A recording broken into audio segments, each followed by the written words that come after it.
अली बहुत मेहनती और नेक दिल बच्चा था। वो गांव के लोगों की मदद करता, दुनिया के किसानों की तरह जमीनों को जोतता और लोगों की कुछ जरूरी कामों में मदद करता। एक दिन एक गमज़दा और बेघर कोई आदमी गांव आया। वो भूखा था और एक मंदिर में जाकर अली के पास आया और दुआएं मांगने लगा। अली ने इस आदमी को खाने का सामान दिया और अपने गांव के लोगों से उसकी मदद करने का कहा।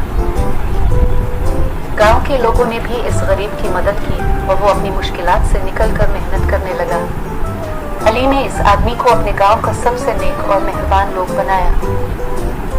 कुछ साल बाद वो गरीब आदमी अब अमीर बन गया। वो ने अली का शुक्रिया अदा किया और उसने अली को अपने साथ शहर के एक खूबसूरत घर में रहने की दावत दी। अली ने इस पेश करदा मौका का फायदा उठाया और अपने गांव के लोगों की मदद करने और मेहनत करने के साथ शहर में बेहतरीन जिंदगी गुजारी। इसके बाद अली और इस गरीब आदमी ने एक साथ आखिरत की तरफ अपनी जिंदगी गुजारी और दोनों को मेहनत का इनाम मिल गया। इस कहानी से हमें ये सबक मिलता है कि मेहनत और मेहरबानी का इनाम अक्सर दुनिया और आखिरत में हमें मददगारी पेश करता है।